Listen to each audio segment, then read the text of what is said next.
அனைவருக்குமான முதல்வர் உடன் இணைந்து வழங்குபவர்கள் Shri Jayaprabha Jewellers Private Limited Madurai, Shantha Silks அழகின் கம்பீரம் மதுரை, ரகங்கள் பலவிதம் ஒவ்வொன்றும் உலகத்தரம், Anuj Styles, Kiscol TMT number 1 TMT கம்பிகள், கிஸ்கால் டிஎம்டி கம்பிகள்.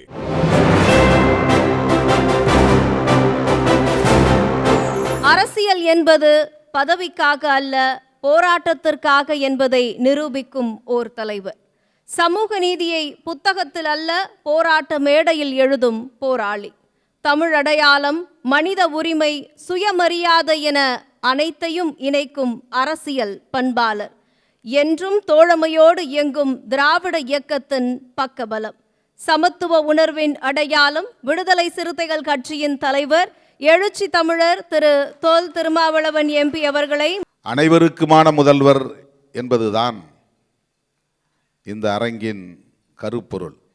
இந்த தலைப்பு ஆழமாக ஒரு செய்தியை சொல்லுகிறது. பொதுவாக முதல்வர் என்றால் எல்லோருக்குமானவர் தான், அனைவருக்குமானவர் தான். ஓட்டு போட்டவர்களுக்கும் முதல்வர், ஓட்டு போடாதவர்களுக்கும் முதல்வர், ஆதரிப்பவர்களுக்கும் முதல்வர், எதிர்த்து கடுமையாக விமர்சிப்பவர்களுக்கும் முதல்வர். இதிலே யாருக்கும் மாற்று கருத்தில்லை.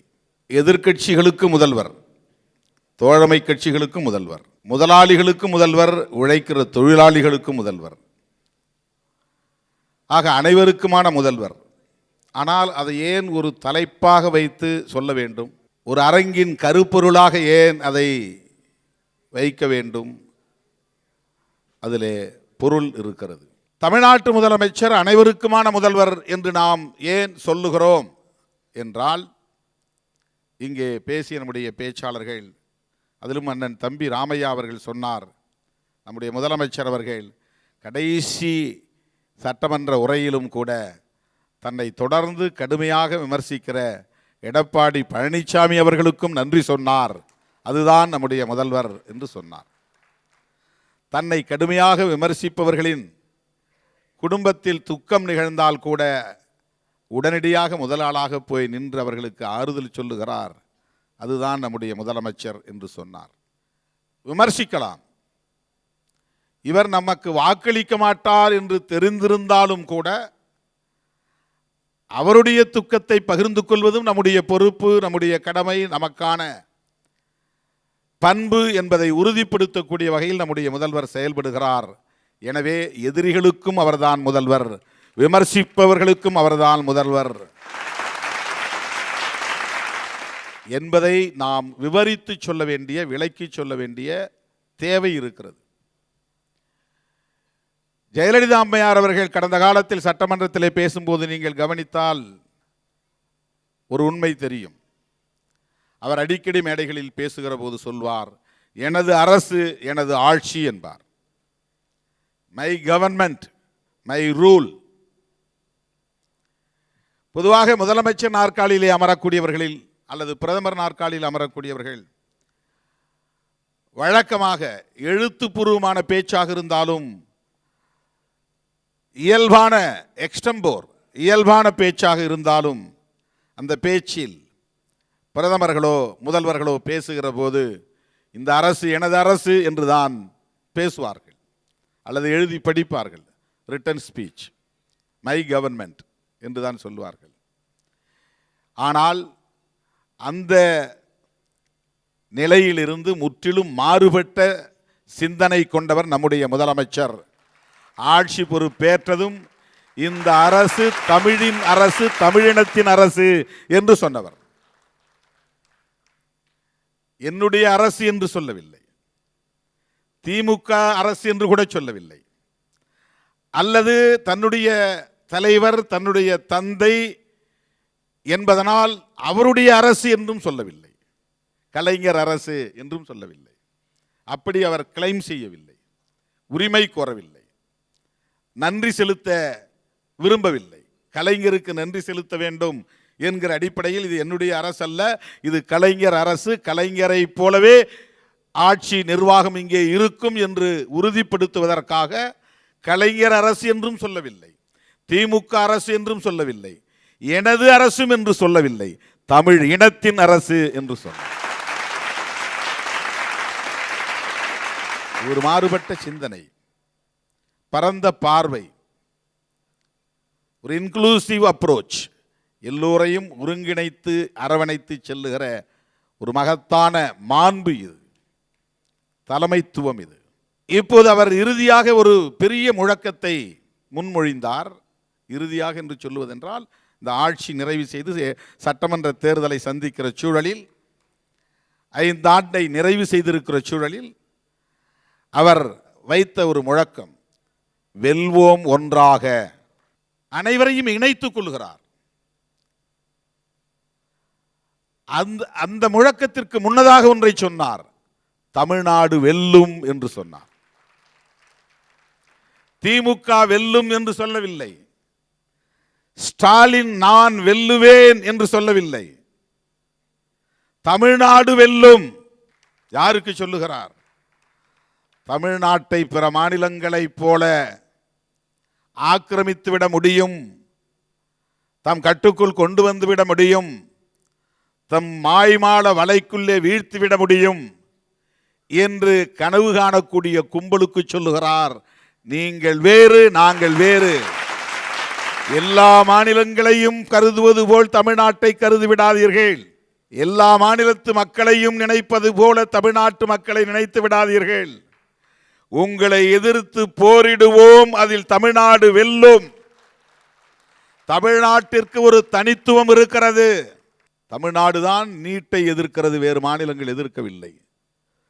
தமிழ்நாடு தான் புதிய கல்விக் கொள்கை, தேசிய கல்விக் கொள்கை எம் மரபுகளுக்கு எதிரானதாக இருக்கிறது, கருத்தியலுக்கு எதிரானதாக இருக்கிறது, குலக்கல்வி திட்டத்தை வலியுறுத்தக்கூடியவையாக இருக்கிறது. எனவே தேசிய கல்விக் கொள்கையை நடைமுறைப்படுத்த நாங்கள் முழுமையாக ஒப்புக்கொள்ள மாட்டோம், அதை நீக்கம் செய்கிற வரையில் என்ற எதிர்ப்பை பிற மாநிலங்கள் முன்வைக்கவில்லை, தமிழ்நாடு தான் முன்வைக்கிறது. இந்தி திணிப்பை வேறு எந்த மாநிலமும் முன்வைக்கவில்லை, தமிழ்நாடு தான் இந்தி திணிப்பை எதிர்க்கிற நிலைப்பாட்டை முன்வைக்கிறது. சமஸ்கிருதமயமாதலை வேறு மாநிலங்களில் யாரும் எதிர்க்கவில்லை, சமஸ்கிருதமயமாதலை எதிர்க்கிற மாநிலம் தமிழ்நாடு மட்டும்தான்.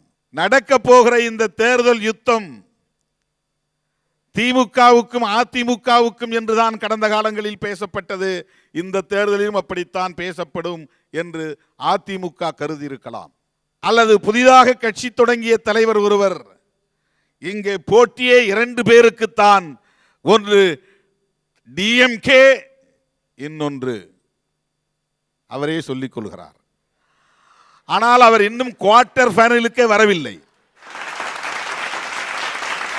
விளையாட்டிலே குவார்டர் ஃபைனலில் வெற்றி பெற வேண்டும், பிறகு செமி ஃபைனலில் வெற்றி பெற வேண்டும், அதற்கு பிறகுதான் ஃபைனல். இதுவரையில் எந்த தேர்தலையும் சந்திக்கவில்லை. வெளியே நின்று கொண்டு, விளையாட்டு மைதானத்திற்கு வெளியே நின்று கொண்டு 2 பேர் விளையாடி கொண்டிருக்கிற போது, இல்லை நான் தான் அவரோடு விளையாடி கொண்டிருக்கிறேன், விளையாட போகிறேன் என்று சொல்லிக் கொண்டிருக்கிறார். அவர் சப்ஸ்டிடியூட்டா கூட இல்லை.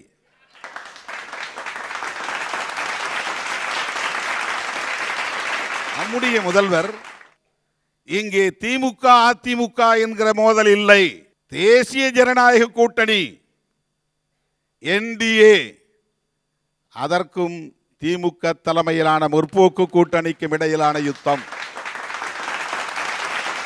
தமிழ்நாட்டில் நடைபெறவிருக்கிற சட்டமன்ற பொதுத் தேர்தலை தேசிய பார்வையோடு இணைக்கிறார், தேசிய அரசியலோடு இணைக்கிறார். அப்படி இணைத்து பார்ப்பதனால்தான் அவரால் இந்த முழக்கத்தை முன்வைக்க முடிகிறது, தமிழ்நாடு வெல்லும். அதனுடைய தொடர்ச்சியாகத்தான் வெல்வோம் ஒன்றாக என்று சொல்லுகிறார். நம்முடைய முதலமைச்சர் அவர்கள் தமிழர்களின் பெருமைகளை உலகமெங்கும் கொண்டு போய் சேர்த்து கொண்டிருக்கிறார். தமிழர்கள் ஒவ்வொருவரும் ஆணாயிருந்தாலும் பெண்ணாயிருந்தாலும் அனைவரும் கல்வி பெற வேண்டும் என்பதற்காக புதுமை பெண் திட்டம், தமிழ் புதல்வன் திட்டம், பிள்ளைகளுக்கு உதவித்தொகை வழங்குவது, ஊக்கப்படுத்துவது, காலை சிற்றுண்டி திட்டம், ஊட்டச்சத்து கொடுத்து அவர்களை ஊக்கப்படுத்துவது, மகளிர் உரிமை தொகை, விமன் எம்பவர்மெண்ட் மிக மிக முக்கியமானது. அது 1000 ரூபாய் தானே, அதில் என்ன பெரிய பெருமை இருக்கிறது என்று பலர் கருதக்கூடும். மாதம் 1000 ரூபாய். இப்போது அவர் அதை 2000 வழங்கப் போவதாகவும் அறிவித்து விட்டார். கோடை சிறப்பு தொகையாக அதை அறிவித்திருப்பது ஆட்சிக்கு மறுபடியும் நாங்கள் வருவோம், மீண்டும் வெல்வோம், மீண்டும் வருவோம் என்று முழங்குகிற அண்ணன் முதல்வர் ஸ்டாலின் அவர்கள் அதன் பிறகு ஒவ்வொரு மாதமும் ஆளுக்கு 2000 ரூபாய் மாதம் என்கிற ஒரு உறுதியையும் எடுத்திருக்கிறார். ஆண்களை சார்ந்து வாழ்வதுதான் பெண்ணின் தவிர்க்க முடியாத விதி. இதுதான் சமூகத்தில் நிலவுவது. சாதாரணமான உழைக்கும் குடும்பங்களில் எதற்கெடுத்தாலும் ஆண் கையை எதிர்பார்க்க வேண்டும். உழைக்கும் பெண்களின் கைகளில் அவர்களுக்கான ஒரு தற்சார்பு பொருளாதாரம் இருக்க வேண்டும். ஒரு இண்டிபெண்டன்சி என்பது முக்கியமானது. டிபெண்டன்சி இருக்கக்கூடாது. புருஷனை சார்ந்தோ உடன்பிறப்ப அண்ணன் தம்பிகளை சார்ந்தோ அல்லது அப்பாவை சார்ந்தோ பெண் பிறந்ததிலிருந்து இறக்கிற வரையில் வாழ வேண்டும் என்கிற ஒரு நிலையை சனாதன தர்மம் இங்கே நிலைப்படுத்திவிட்டது. பிறந்தால் தந்தை என்கிற ஆணை சார்ந்திருக்க வேண்டும். வளருகிற போது அண்ணனையோ தம்பியையோ சார்ந்துதான் அந்த பெண் வளர வேண்டும். திருமணமான பிறகு கணவனை சார்ந்துதான் வாழ வேண்டும். பிள்ளை பெற்ற பிறகு மகனை சார்ந்துதான் வாழ வேண்டும். இப்படி ஒரு வாழ்க்கை பெண்களின் வாழ்க்கை. அதற்கு பல காரணங்கள், தத்துவ பின்னணிகள், கருத்தியல் காரணங்கள் இருந்தாலும் பொருளாதார காரணமும் இருக்கிறது. பெண்கள் நில உடைமையாளர்களாக இருக்க முடியாது, சொத்துரிமை உள்ளவர்களாக இருக்க முடியாது, பொருளாதார உடைமை உள்ளவர்களாக இருக்க முடியாது என்பதும் நீண்ட காலமாக இந்த மண்ணிலே இருக்கிற ஒரு நிலைமை. முத்தமிழறிஞர் கலைஞர் பெண்களுக்கும் சொத்துரிமை என்று சட்டம் கொண்டு வந்தார். ஏன் வந்தது? அவருடைய ஐடியாலஜி. விமன் எம்பவர்மெண்ட் என்பதிலே அவருக்கு ஒரு ஈடுபாடு இருந்தது. அதுதான் கருத்தியல் ரீதியாக அவருடைய புரிதல். பெண்களை தனித்துவமாக வளர்ச்சி பெற வைக்க வேண்டும், வலிமை பெற வைக்க வேண்டும். அவர்கள் மற்றவர்களை சார்ந்தே வாழும் நிலை இருப்பது கூடாது. அதிலிருந்து அவர்களை மீட்க வேண்டும். இதுதான் கருத்தியல் சார்ந்த தலைமைத்துவம். இன்றைக்கு அவரை விட ஒருபடி மேலே போய் இந்தியாவில் எந்த மாநில முதலமைச்சரும் எண்ணி பார்க்காத ஒரு திட்டம். எல்லாருடைய கைகளிலும் அதிகாரம் இருக்கிறது. எல்லா முதலமைச்சரிடமும் ஆயிரக்கணக்கான கோடி ரூபாய் கஜானாவிலே இருக்கிறது. ஆனால் அதிலிருந்து ஒரு பகுதியை எடுத்து பெண்களுக்கு வழங்க வேண்டும். தி டீசென்ட்ரலைசேஷன் ஆஃப் எக்கனாமி, அதுதான் ரொம்ப முக்கியமானது. எப்படி அதிகாரத்தை பகிர்ந்தளிப்பது ஜனநாயகத்தில் மிக முக்கியமான ஒரு பங்கோ, அதை போல பொருளாதாரத்தை பகிர்ந்தளிப்பது. பாலின சமத்துவத்திற்காக பெண்களை தற்சார்பு பொருளாதாரத்தை அவர்கள் எட்ட வேண்டும், அந்த நிலையை அடைய வேண்டும் என்கிற ஒரு பார்வை நம்முடைய அண்ணன் தளபதி முத்துவேல் கருணாநிதி ஸ்டாலின் அவரிடத்திலே இருக்கிறது. தோழர்களே, கருத்தியல் ரீதியாக தன் ஆளுமையை பெருக்கிக் கொண்டவர், வலுவாக்கி கொண்டவர். அதனால்தான் அவர் தொடர் வெற்றிகளை பெற முடிகிறது. அதனால்தான் திருமாவளவன் அவரோடு கைகோர்த்து நிற்கிறான். அவரோடு நிற்பதில் எனக்கு வலிமை, பெருமை. ஒன்றை சொல்லி முடிக்கிறேன். நம்முடைய தளபதி அவர்களை பற்றி முத்தமிழறிஞர் கலைஞர் சொல்வார், ஸ்டாலின் என்றால் உழைப்பு உழைப்பு உழைப்பு என்றார். தோழர்களே, ஓய்வறியாமல் ஓடி ஆடி சுற்றி சுழன்று பணியாற்றி கொண்டே இருக்கிற ஒரு மகத்தான உழைப்பாளி அண்ணன் ஸ்டாலின், போராளி அண்ணன் ஸ்டாலின், கருத்தியல் ரீதியாக தன் ஆளுமையை வலுவாக்கி கொண்டு அனைவரையும் ஒருங்கிணைத்து அரவணைத்து வழிநடத்தி செல்லக்கூடிய தலைவர், அனைவருக்குமான முதல்வர் என்பதை விட அனைவருக்குமான தலைவர் அண்ணன் ஸ்டாலின் அவர்கள் என்பதை சொல்லி வாய்ப்புக்கு நன்றி கூறி முடிக்கிறேன். நன்றி, வணக்கம்.